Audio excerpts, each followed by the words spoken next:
Why does China hate Japan? Well, a lot of the reasons can be traced back to the Second World War. Actually, the first battle of World War II was fought in 1937, not 1939, on the Marco Polo Bridge in Beijing between Japanese and Chinese forces.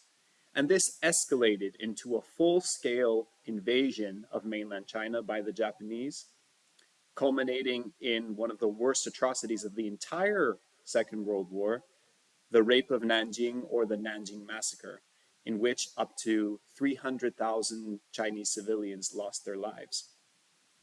The Japanese also conducted biological warfare experiments on the Chinese population and terrorized almost every village in the northern and eastern part of the country.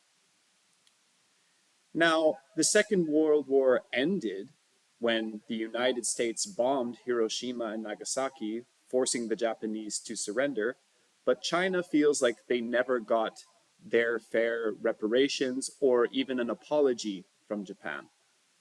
This is somewhat untrue because several Japanese prime ministers have apologized for the war in their own way,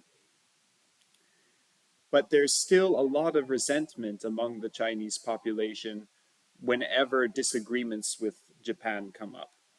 China and Japan have great commercial ties now and business ties. So, in practice, the relationship is good, but there's a deep emotional resentment among the majority of the Chinese population toward the Japanese, in part because I feel like the Chinese never got closure for the atrocities committed during the war.